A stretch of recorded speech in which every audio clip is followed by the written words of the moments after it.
Welcome to Roundtable Reading, where a group of professional and experienced actors perform a dramatic reading of original scripts. Tonight we're looking at the Antaries Prequels to the sci-fi horror movie Antaries, which we were all involved in making. We have most of the original cast back in their roles. Going around the group, please wave your hand. Our actors in order of appearance are Karina Gunn, Bradley Martin, who is a still image. Hello. Tree, Nick Buckland, Rahimah Russell, David John Clark, Mark Healy, Carol Lawton, Corey, Glenn Cupid, Leah Curran, Harney Cupid, and I am Thorne Cupid, the writer, and I will be reading the stage direction. Special thanks to AAA Talent for providing so much of the talent project, and to Rahimah, who has joined us with 2.5 hours warning before stepping in to read for Cargo. Cassie, our original Cargo, is unwell and can't join us. Thank you, Rahimah. I'll put a link to AAA's site in the description. Without further ado, Antaries Prequels, Chapter 1, Piracy.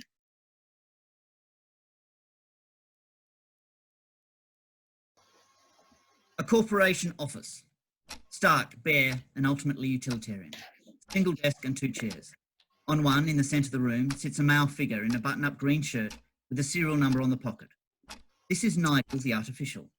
It's very still and shows no emotion. Behind the desk is a woman in a suit. She's an executive for the corporation, and the corporation symbol can be seen on her pen and atop most of the paperwork she's leafing through. An uncomfortable silence hangs in the air as she skims some documents in front of her.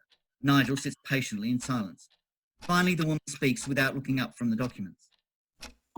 I see you're assigned to the Antaries Trade Freighter, registration 2002016. That is correct. Registered to one Captain Andrew Harrow, formerly of Colonel Militia. That is correct. You've operated on the ship for over a decade. What is your impression of the man? Your question does not make sense to me. My impression? You are a 420D model artificial. You have within your programming the capacity to perform crew appraisals for the corporation. You also have a capacity for appraisals that are not part of the regular performance review. So I will ask you again, what is your impression of Captain Andrew Harrow? The Antares Tech Bay. Earlier. The Tech Bay is a mess. Partly disassembled gadgets cover most surfaces, as well as discarded tools and food. Girly pictures hang on some surfaces. Peter, a young technician, is at work bench fixing a gizmo. He's used to having space to himself and being left undisturbed. Captain, an older, greying man with weathered features and a stern expression, enters and watches for a moment. Peter glances up. Captain Andrew Harrow, what brings you here? The Antares is still my ship, Peter. I believe I can go anywhere I please. I've been on the ship for 3 months and I don't think I've ever seen you down here, ever. This wouldn't have anything to do with my contract expiring when we get to Engate Station, would it? You served your contract out, certainly. I was wondering if you had any thoughts about your next one. You mean, would I consider signing up for another trip out? I can offer you a full-term contract this time. 12 trips. I appreciate that, Andrew. I really do, but 3 years on a corporation contract, it's a little too long for me. I prefer to go where I please rather than kowtow to the suits. Believe it or not, I still remember what that was like. We arrive at Engate in 3 hours. From there you can go to Iroka Colony or catch another flight out. Well, then I better get my gear stowed. It's been good to have you on board. I wish you success with whatever your next adventure is. Don't worry, Andrew. You'll see me again soon enough. Probably sooner than Dave would like. The corporation officers again. Nigel is still in the chair. Suit is making notes on the paperwork. Right, let's leave Mr. Harrow there. Captain. What? The correct naming convention is Captain rather than Mr. The Captain Harrow there. Let's move to the security officer. David Menz, formerly Sergeant of the Colonial Militia.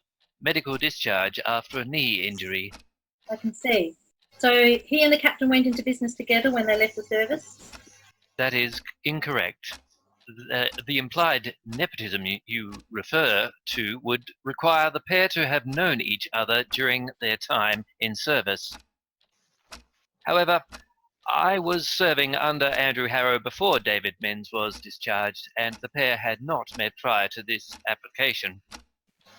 It says here that you spend a lot of your active time around a Paula Warren. 54% of my service time is spent in support of the cargo master. It seems she's not a fan of artificials. Paul Warren has inherent distrust of all IA constructs, but most notably of artificials, androids, and synthetics.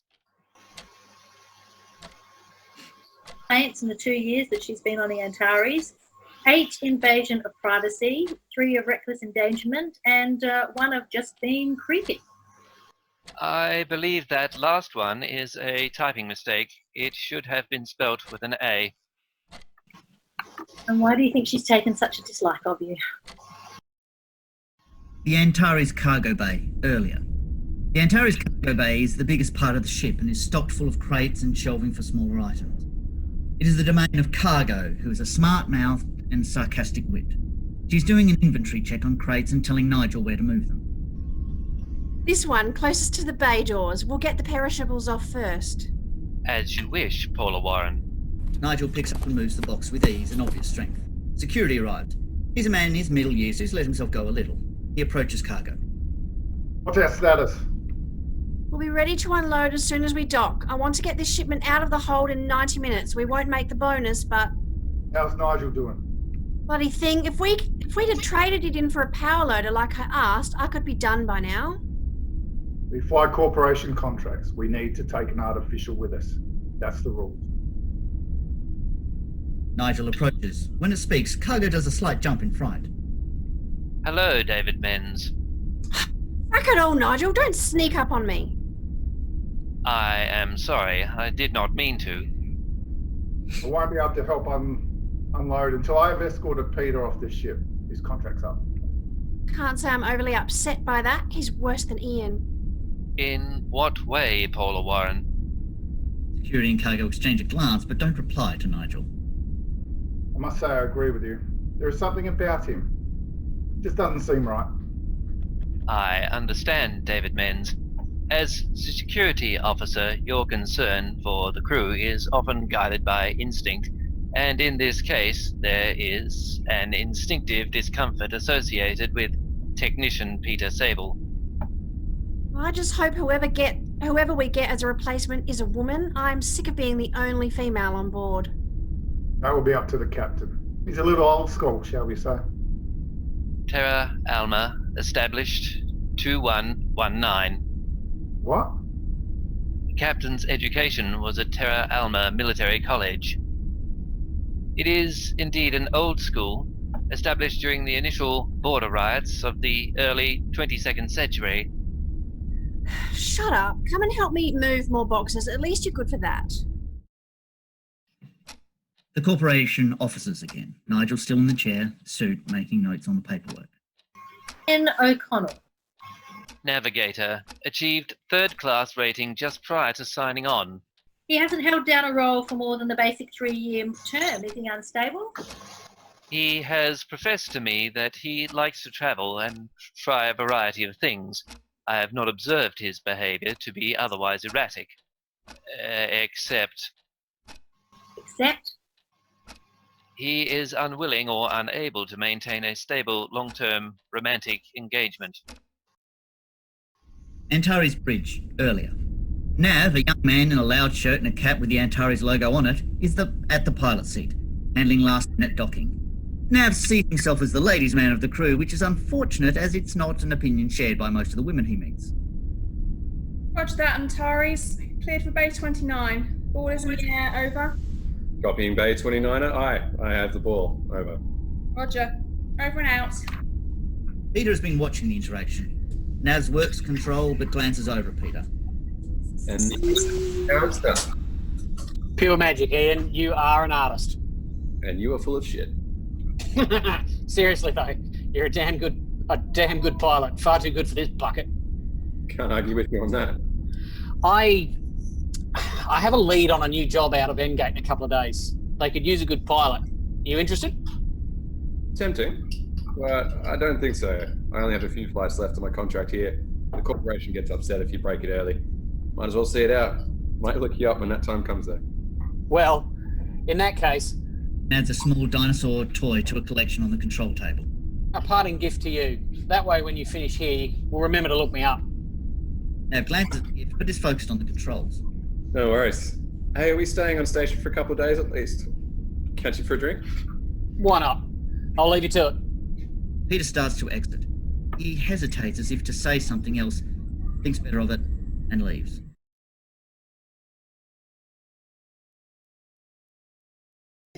Episode 2. Problem with the pay. Endgate Station. Antares approaches and docks with the Endgate Station. Antaries Freighter, registration 2002016, commencing docking. Over. Roger, Antares. Welcome home. Over and out. Corporation officers. Nigel sits patiently in a chair, suit, making notes on paperwork. I think we have enough an insight into your crew now. You haven't mentioned Peter Sable. Sable is not a corporation employee, and as such, he is of no interest to us. Besides, his contract with your crew has finished. Indeed. However, in your appraisals, you may wish to consider the impact he has had on the rest of the crew who are contracted employees. Antares mess. Earlier. The mess room is small and untidy. It's barely large enough for the 6-person crew and has accumulated a lot of items which are common property, as well as some personal gear that would not fit into the cramped personal quarters. Cargo, covered in sweat from working hard, is drinking a cold drink and rubbing out sore muscles. Peter enters with kit bag. He grabs a few personal items, throwing them in his bag, picks up a book, and taking it and puts it back. Finally turns to Cargo, who's been ignoring him. Well, this is it. Yep. Contract is up, about to dock. Yep. Not much time left for you and me. You and me. Look, I know you've been avoiding me because it's hard to hide your feelings. You know, do you? Well, understandable, really. Well, today is your lucky day. I have a suite booked for a full night of passion where you can do all the things you've been afraid to dream of. Cargo watches him deadpan for a moment and then slides out of her chair. She puts on her sexiest moves. Oh, Peter, I thought I kept it so well hidden. Peter can't believe his luck. I want to have a night of passion with you. There is only one thing. Cargo leans in close to him, so she's almost kissing. I'd rather die in the cold, black vacuum of space. Cargo pulls open the front of his pants and drops her drink inside. Peter cries out and jumps back, almost colliding with security. No problem here. Peter just made a bad judgment. Cool. Cargo exits. Security looks at the man shaking out the wet spot in his pants. Bit old to wet yourself, aren't you? Screw you, copper. Right back at you. Get changed. I'm escorting you off the ship. Want to make sure I don't steal something on the way? Observing the protocol. Endgate Corporation officers. Like the officers where Nigel's interviewed, these are stark and utilitarian. Corporation logo is on one wall behind a large desk covered in paperwork. Captain approaches the desk where a clerk is stamping the paperwork. He holds his hand out to the captain without looking up. Captain hands over the docking slip. Clerk stamps it to one side, continues to ignore the captain. Captain waits for a while for something else, but nothing. When do I get our pay? Please allow 10 to 14 days for processing. 10 to 14 days. Standard processing time. I can't wait 2 weeks to pay my crew. I'm a small-time operator. I need to keep moving freight. I don't have the corporation's money to pay people to sit around doing nothing for 2 weeks. Clerk stops what she's doing and looks deliberately at the captain. She takes Antares' pay request from the top of the pile, without taking her eyes off Andrew, places it at the bottom. Have a nice day. In other Endgate Corporation offices, Nigel sits patiently in the chair, suit, making notes on the paperwork. I'm curious. Normally it's the ship's crew who purchase upgrades for their artificial unit. In this case, you are making the applications yourself. That is correct. Well, you are an older model, so there are plenty of upgrades available, and you certainly have the savings. You're sure it is just the cosmetic interface you wish to change? I believe it will facilitate my integration and service of the current crew. Very well. An approved stamp is pressed onto a paper request for artificial upgrade. Endgate Shopping District, between the docks and the corporate offices, has been given over to shops.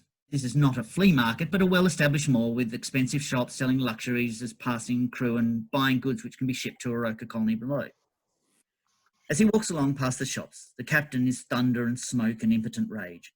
He's stalking back to the ship, trying to work out how he will manage the lack of payment. Suddenly, a voice calls out. Andrew? Hey, Andrew! Andrew Harrow! Captain stops and looks around confused. Douglas can be seen moving through the crowd towards him. Captain and he are generally pleased to see each other. Douglas! I've been shouting out for you halfway across the mall. How are you? Alive. You're looking well. Full remission. Making the most of it while I can. Are you still flying? Still flying? Yes. What was it? Antaroids? Antaries. Yeah, yes, of course. Corporation working you hard. I wish. They're holding up our payment for the last shipment. I need new crewmen, and I can't attract anyone worthwhile if I can't pay them. So, you don't actually have a cargo at the moment? I am between jobs. Then we might be able to help each other. I'm the supplier for a couple of independent mines on the rim. But I'm in competition with 2 other suppliers, including the corporation. I have a shipment of medical equipment and spare parts, but no one yet engaged to move them. If I can get them off world tomorrow, I'll have a 2-day head start on everyone else. That may be enough to buy me sole trader rights. I'd love to help, but I am a crewman down and have no money from the last load to buy fuel. That's where I can help you, by giving a retainer in advance. Oh, Doug, I can't. You get this shipment there ahead of schedule and it will be worth it. Still a crewman down, though. Just take anyone. Put someone on probation on a one-trip trial. When you get back, you can worry about getting someone who's a better fit. When did you get so business savvy? I'll get the shipping orders drawn up and sent to your ship, and a payment to your account now. I don't know what to say. Well, buy dinner tonight and you can think of something. Your shout. Because I hear you've just been paid. Endgate Disused Warehouse. This is a deserted area in among the docks. A smattering of street detritus and dust shows this place has not been used or maintained regularly. Nonchalantly, hands in pockets, whistling, a figure, Sam, steps out of a dark place and puts a pistol into his back. You better have something on you that is worth more than your whistling, or that will be your funeral dirge. Well, that was almost witty. Have you been practicing? You got us, Mark? Sam, you know me. When have I ever let you down? I have a perfect mark for you. Easy pickings for you and your crew. The freighter Antaries.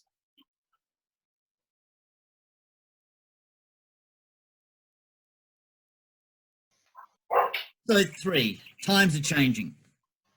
Sam and Peter are still talking in the disused warehouse. The Antaries. I spent 3 months on that bucket casing it for us. It is a prime target. They've just accepted a shipping contract for a load of spare parts and medical supplies for one of the private mines on the rim. So we wait till she's ready from the station and ready for the long sleep. When most of the crew will be in cryogenic sleep, we jump them. And it's months before anyone knows they're missing. There can be no survivors, no witnesses. No problems. I have a personal score to settle with a couple of them anyway. Antaries mess. Security, cargo and nav are sitting comfortably. He enters with several pay slips. He waves them above his head. Payday! Captain hands an envelope packet to each person as he calls them by name. David? Cargo? Where's Nigel? It ran off after we had finished unloading. Said it had business to attend to. I'll take it, share them. You get what you're contracted for, same as everyone else. What does an artificial need money for anyway? Endgate Upgrade Facility. Part medical facility, part technical workshop, this room is dominated by a table around which are various monitors and technical tools. The room is bathed in an otherworldly glow. Nigel is on an operating table, naked except for a loincloth. There are various staff in overalls preparing for an operation. One art tech steps up to Nigel. Okay, so we're going to do a full SMI and GC chassis replacement. This is the first time you've done a major upgrade? That is correct. You have no apprehension circuits you need us to disable now? I do not. Excellent. We're going to have to turn you off for the procedure, but when you activate again, you'll be a new you. I did not nominate a personality upgrade. Sorry, figure of speech. Turning off. Art tech reaches behind Nigel's head and his eyes go black. Endgate docking bay for the Antaries. A wide area cargo bay allows for goods to be mustered before being shipped through the large Antares cargo bay doors, which dominate one wall of the room. Along one wall is the words Docking Bay 29. It is currently empty of cargo and security is standing in front of the bulkhead door. An old drunk is standing arguing loudly and clumsily with security. It's obvious that the argument has been happening for a while. You advertise for a tech. We advertise for a qualified technician. Didn't you? We advertise for a qualified technician who... That's what I was saying. Well, here I am. What's going on? This gentleman... This turd breath won't let me see your captain. Why do you want to see the captain? What is this? The nerve and Inquisition... But I'm a technician. You are? Taylor's Rise. Class of 80 something. What year is it?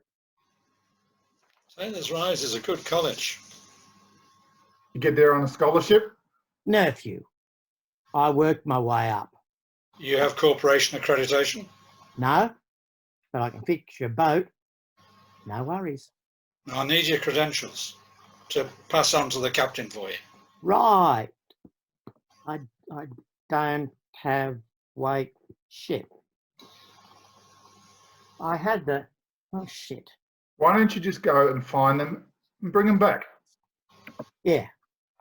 Right. Once the drunk is out of the way, security breaks into a smile and turns to the captain. He stops smiling when he sees the captain's serious expression. You aren't seriously thinking of taking him on, are you? We need to fly out tomorrow, no excuses. We need a new tech.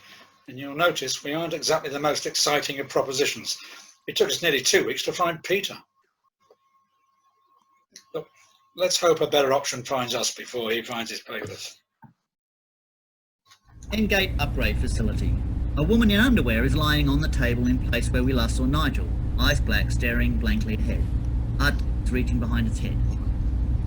And on. Nigel's eyes focus. It blinks twice, but does not otherwise respond. We've completed the procedure and given you a new outfit. Why don't you test the new voice? I am a 420D artificial. Designation Nigel. Brilliant. Get up and give the new chassis a try. Nigel sits up, swings its legs off the table, drops to the floor and staggers forward. Art Tech catches it with some effort. My balance is impaired. Perfectly normal. The new chassis is weighted differently. Nigel looks down at the new body and adjusts the breasts. I will need to recalibrate. Oh, it won't take you more than a few minutes for your actuators to adapt. Nigel does some experimental twists and stretches its new body frame. Some units have developed unexpected processing errors in their programming after such a considerable upscale, but if you have a good tech to run through your diagnostics, you will be fine. Other than that, everything is still the same. You are good to go. Endgate Bar. This place is used to heavy drinkers, from crews who have spent many months between pubs and are keen to catch up on what they've missed. The place is dark and dingy. Patrons more interested in the size and quality of the drinks than the decor. Cargo and Nav are sitting at a table, inebriated, but Cargo is holding it better. In front of them are an array of empty glasses of various shapes and sizes with dregs of previous drinks. Whose round is it? Yours. I thought it was mine last time. That's right, so now it's your turn. Fair enough. Nav looks around for a waiter but can't see one. He tries unsuccessfully to get out of his chair. I don't think I can. Pussy. Thought you'd never ask. What is wrong with you? Why don't you get a hobby? Play a sport or something? Not likely. Some big David-sized gunk crashes into me and mushes up my face. Then what have I got to woo the ladies? Certainly not your charm and wit. Exactly. Nav passes out onto the table suddenly. Cargo doesn't notice at first, then stares at him for a while as if trying to work out what she's looking at. She sighs heavily. Looks like we're having an early night then. Cargo lifts Nav to his feet and, leaning on each other for support, they manage to make it to the door of the bar. On their way out, they do not see Peter and Sam watching them from the shadows at another table.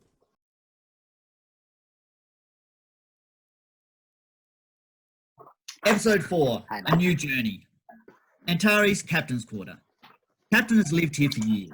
It's been moulded to him with all of the important stuff within arm's reach of the small desk, and all the less valued items are buried under deepening layers of neglect.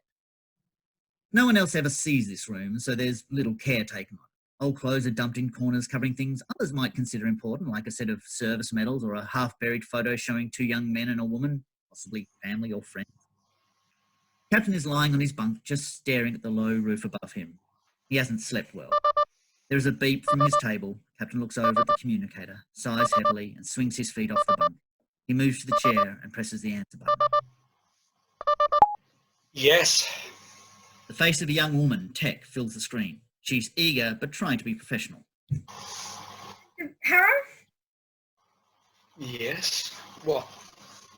I'm responding to your advert for a Ravivan technician. Graduated Europa U just last semester.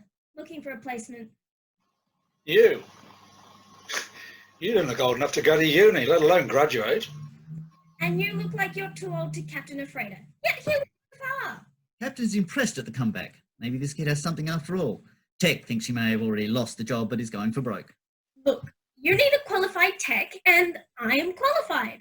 I have a 300 rating from the corporation, and I did a semester with artificial systems. I can strip and rebuild an engine like yours from parts. What else do you need? I just want off this dirt ball.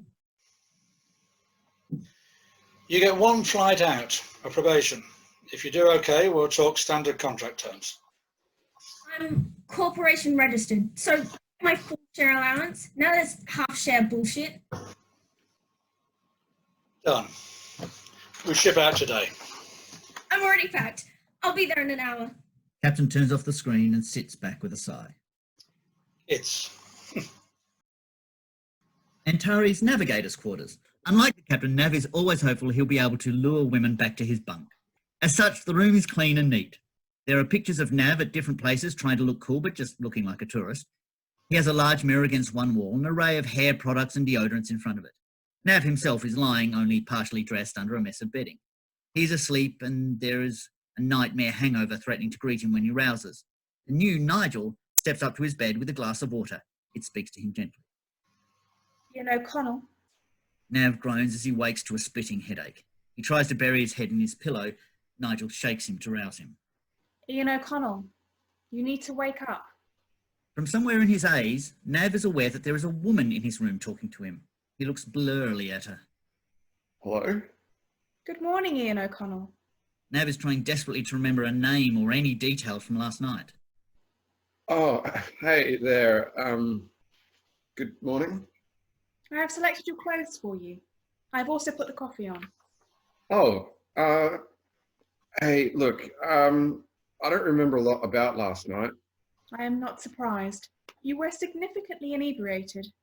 Right, well, the thing is, look, I'm not flying out this morning and I don't really have space in my life for, I am flying out this morning, I'm sorry. I am flying out and I don't have space for this.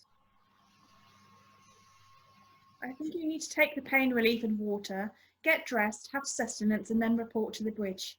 Andrew Harrow has requested that we depart in 137 minutes. I calculate, based on your regular morning routine, that it will be sufficient time if you begin now. My regular routine? Wait, we depart? You're... You're coming too? Of course. It is a corporation requirement that an artificial is assigned to every flight under standard contract. Well, we've already got it. Wait, you're an artificial? How much did I drink? Paula Warren did not specify an exact quantity. I would estimate it would be in excess of 15 standard drinks. Nigel, is that you? That is correct. Wow, you look... Last night, we didn't... Didn't what, Ian O'Connell? Nav takes the water and tablets hurriedly. You know what? I'd prefer not to know. The pirate ship bridge. The pirate ship bridge is quite small. It has room for a pilot, Sam, and one other person. Now the ship is in a holding pattern, but there's not much going on. Peter arrives and approaches Sam. Just got confirmation the Antaries is due to ship out in the next couple of hours. We'll be ready. I left a sensor hole in their system. Stay in that, and they won't see us tailing them. Then, where most of the crew are in cryogenic sleep, I set off my little surprise. and we all get a little bit richer. Get everyone ready. Break out the guns. No survivors this time. Antaries cargo bay. The cargo bay is mostly empty. The bay door is open, though, and Nigel is moving crates inside under the watchful eye of security. Cargo and the captain arrive together and both stop and watch in awe at the seemingly small woman carrying crates easily. Who the hell is that? Douglas didn't send us an artificial to help load, did he? Better not let Nigel see it. Last thing we need is the toasters falling in love and making little baby Nigels. I doubt that will be an issue. That is Nigel. Captain and cargo look at security incredulously while he calls out to Nigel. Nigel, come here, mate. Nigel obediently places the crate it is carrying on the ground and crosses to the group. Good morning, Andrew Harrow. Good morning, Paula Warren. I see neither of you slept well last night. Nigel? Good morning again, Paula Warren. I have begun to load the crates as per your previous instruction, with perishables towards the front for ease. Is that satisfactory? That's Nigel, all right. What the hell happened to it? Well, Cargo, you did say you didn't want to be the only woman on board. Cargo was appalled by the suggestion. She points accusingly at Nigel. That is not a woman. It is a shop mannequin with ideas. Which reminds me, we've signed up a new technician. Not that bloody drunk from yesterday. No, a young girl named Ravi Van, straight out of uni. And... Green? Exactly. I've agreed to a single trip probation, so I want you all to keep an eye on her and see if she's any good. I'll go and tell Ian we're heading out as soon as the gear is stowed. May I ask you a question after this, Paula Warren? Can I stop you? Yes. Go on then. I'm finding having the centre of gravity wide and low has improved my bearing capability, but how do you avoid these getting in the way all the time? You don't. Come on, let's go and see about the rest of those crates. Endgate station. Antares is docked with the Endgate station. Antares freighter 2002016 requesting clearance, over. Roger, Antares. Flight plan is approved. You're green to go. Over. Antares launches and pulls away from the station. Antares freighter to Endgate station, we have cleared the net. The ball is in the air, over. Acknowledged, Antares. Over. We'll check in again when we reach the rim in 3 days. Over and out. As the Antares pulls away, we see another ship, the pirate ship, drop in behind it and follow it out.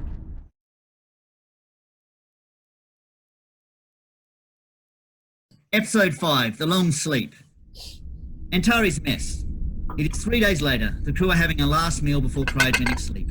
Nigel is drinking something that looks like milk. Everyone else is having sort of a noodle. The mood is quiet, but there is light banter passing between people. Tech has been accepted as part of the crew much faster than the new Nigel. Captain finishes his food and pushes his bowl away. All right. We reach the rim line in a few hours. From there on, we can sleep for the rest of the way. Now, we'll manage the sign-off with Endgate. Ravi, I want you to do one last check of the engines. Dave, Cargo, and I will get an early night. Nigel, once you have Ravi and Ian safely in cryogenic sleep as well, you can put yourself down for an early wake-up call. I am familiar with the protocol, Andrew Harrow.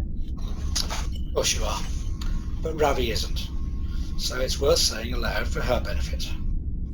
Let's go. All start to get up. Cargo stops Tech. Hang on, you're on dishes duty. Cargo throws her a tea towel. No, I'm not. I did them yesterday. David? Last person on the crew gets dishes duty for the first trip. You've got to catch up on the rest of it. Tech is not happy, but knew something like this was coming. She accepts it with bad grades.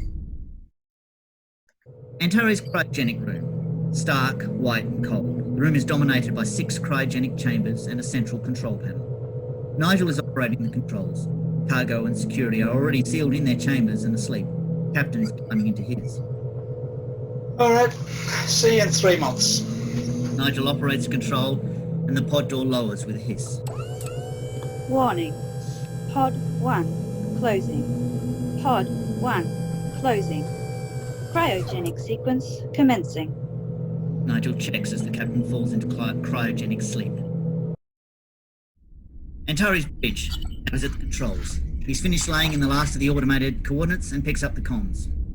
Antares Spreader, registration 20022016 to Endgate Station. Please respond, over. Endgate Station to Antares, reading you at 3:05, over. Roger that, Endgate. We are switching to low power. Crossing the line now. Over. Captain Antares. Thanks, Endgate. See you all in 6 months. Over and out. Nav starts to switch off controls. He reaches past the toy dinosaur that Peter planted in episode 1. There is a flash and explosion and Nav is knocked backwards off his feet and lands unconscious on the floor. Warning. Proximity alert. Proximity alert. The Antares is flying. The pirate ship is seen approaching the Antares. It docks to her. In the tech workshop on the Antares, the engineering bay technical workshop is a maze of pipes and jerry rigs. The engines are old and look like they are now made out of duct tape more than metal. Tech is checking some controls when there is a loud bang of the pirate ship docking. Warning. Unauthorized access of cargo bay. Tech looks around the room for something to use or somewhere to hide. Antares Corridor A2. Peter, Sam, Pilot, and 3 other pirates step into the corridor. They're fully armed and ready for trouble. What did I tell you? There are enough spare parts and medical stuff in that hold to supply a colony. We can just start loading it up. Not till I'm sure the crew is out of the way. I'm going to the bridge and make sure you flashbang finish the pilot. If it didn't do too much damage, we could take the whole ship, strip it down. We need to check if it's worth the hassle.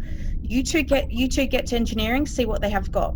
Peter, make sure the crew are asleep, then finish them off. Pirates move down the corridor. In the tech workshop, Pirate 1 and Pirate 2 arrive in engineering and scan the room. There's no sign of anyone. Tech is huddled under the counter trying not to be seen. Pirate 1 is satisfied that the room is empty. Start checking the stuff. Both holster their weapons and begin to look through the equipment on the workbenches. We see from Tech's point of view the pirate's leg come to stop right in front of her. She covers her mouth to not cry out. Pirate 2 is sorting through stuff on the bench when he knocks something to the floor. He bends down and spots Tech. Hey, I found a treasure. Pirate 2 grabs Tech by the arm and pulls her out and onto her feet. Looks like we get a bonus. Tech is unable to speak and just looks terrified. On the Antares Bridge, Pilot steps through, gun ready. He quickly assesses the room and sees Nav out cold on the floor. Worked like a charm. Pilot crosses over to examine Nav while Sam follows her in and goes straight to the controls. Pilot checks Nav's pulse. He's still alive. I can fix that. Pilot raises her weapon to shoot Nav. Sam glances over and stops her with a shout. Don't fire that in here, you idiot. You want to destroy these controls? Drag him to the airlock and space him. Pilot grumbles but holsters her weapon in the back of her pants and drags Nav out of them. Antares cryogenic room. Nigel is checking the cryogenic chambers which contain captain, security and cargo. Peter and Pirate 3 enter with guns ready. Hold it right there, little lady. Turn around slowly. Nigel obligingly turns around to face the pair. Peter talks while Pirate 3 checks the pods. I expected Nigel to be putting people under, but it figures they'd give the job to the new tech. So you're the one they got to replace me, eh? We got 3 people in here. Ian will be on the bridge. The artificial will be kicking around somewhere, but they have all these laws about not hurting people. I don't have those laws. We would kill everyone. Eventually, but this crew owes me, and I mean to claim from them first.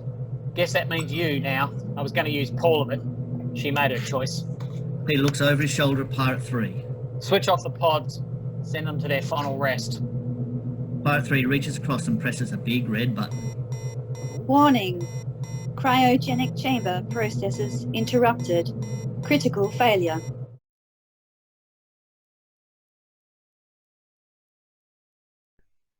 Episode 6, When the Luck Runs Out. And cryogenic room. Peter turns his back on Pirate 3 to face Nigel again and suddenly finds himself in a choke grip on his throat. Nigel quickly pulls the gun from his hand and tosses the weapon aside. Pirate 3, seeing the conflict, rushes Nigel. Pirate 3 smacks his rifle into Nigel's face, but with no observable effect. Warning. 30 seconds till critical failure. Stunned for a moment, Pirate 3 tries again, but this time Nigel catches the gun and pulls it out of his hand.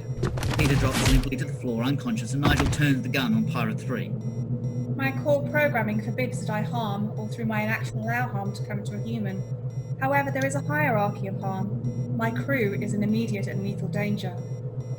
15 seconds. While I am not permitted to kill you, I may remove as many limbs from your body as are not required to re-enable the cryogenic chambers. 10 seconds. Pirate 3 realises the danger she is in and scrambles to reactivate the chambers.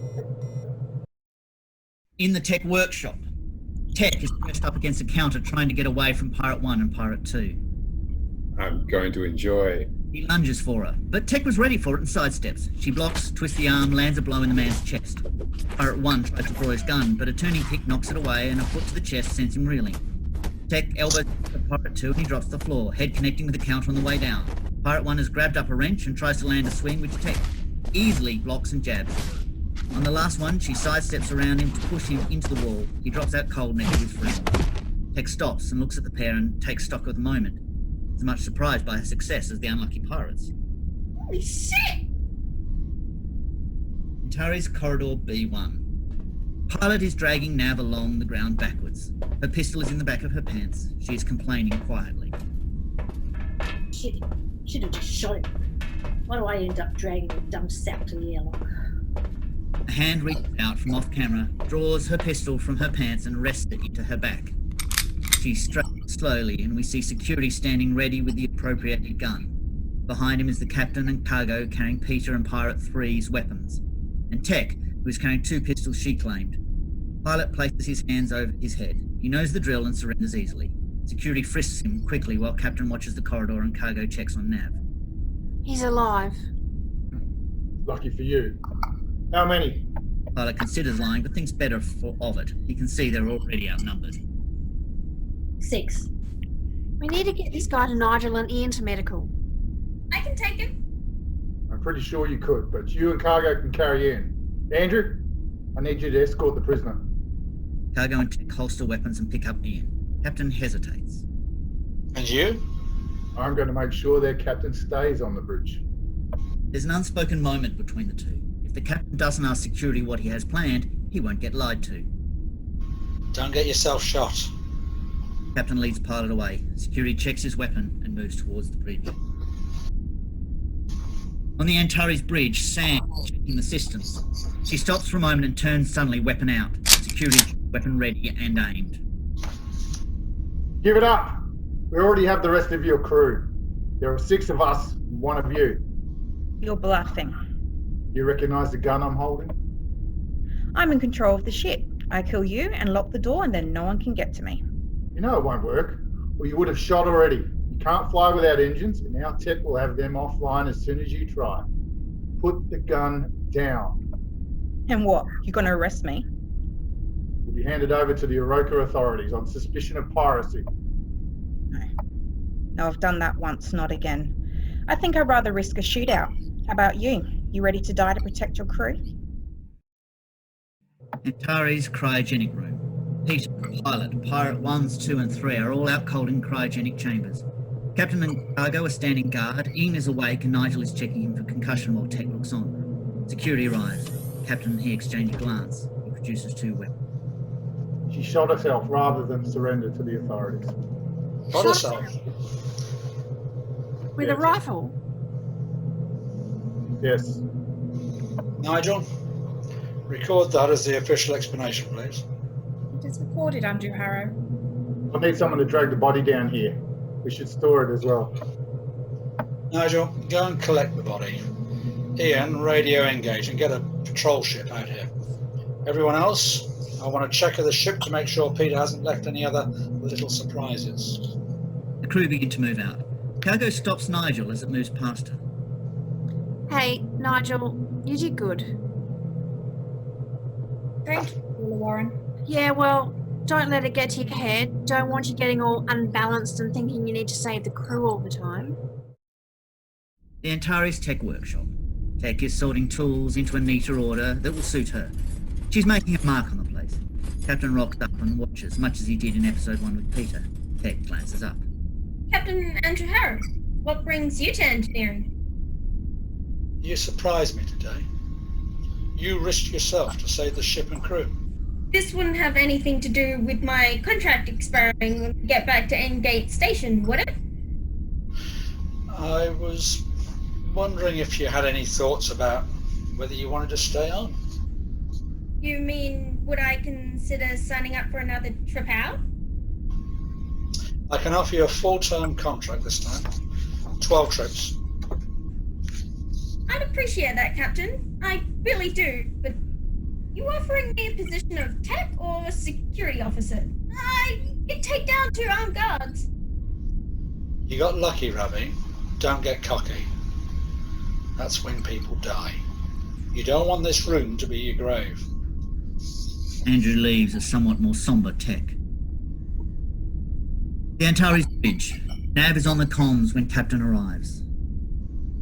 Understood, Endgate. Antares standing by. Over and in. Nav takes off the headphones and throws them down. It was not good news. Well?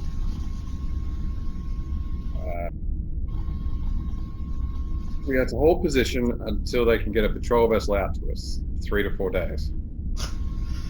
There goes any chance of making Douglas's deadline. They confirm that, provided Nigel corroborates the suspect's death occurred when we were past the rim line. There won't be any charges, but there won't be a bounty or a reward either. Every time the patrol gets involved, it's trouble for us. Well, at least our luck can't get any worse. Antares hanging in space.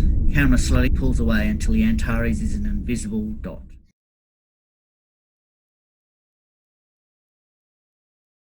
This is the administration building at Darkling Claim. Administrator is in her office. It's night and only one light is on. She's having a secret conversation on the radio, occasionally looking over her shoulder to make sure she's not overheard. How many were found? 2. We found them in the chamber while shouting for fresh sands. I will send a team to recover it. Look, if word gets out of this, they will close the whole colony and I'll be out of a job for good. Then don't tell anyone.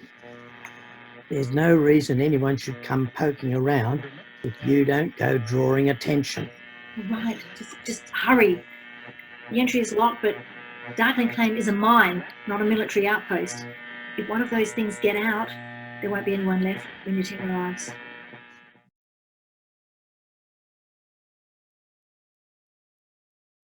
Antares freighter registration 2002016 LV648. Please respond, over.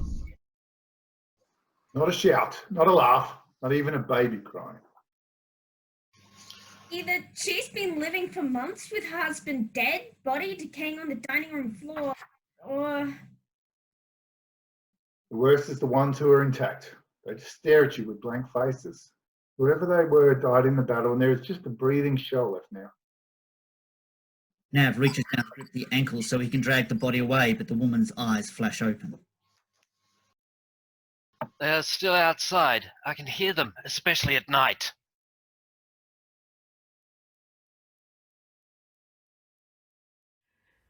Subscribe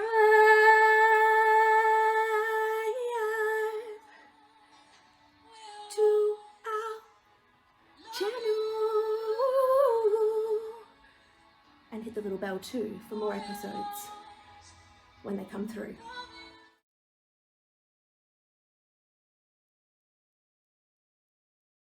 Our android was named Nigel, short for Nigel No Friends. When Ravi Van, played by Tanya, is first introduced, she's standing in a domestic kitchen. In later chapters, it's revealed that this is moments after she stabbed her own father to death. She's actually standing over his corpse during the call to plan her escape. In our bonus scene, we see a scene from Darkling Plain, where the next episode is to take place. For those who know of the movie, it's also the place the ill-fated patrol vessel collects the entity that kills them all. The voice on the radio that caused these deaths will be revealed in later chapters.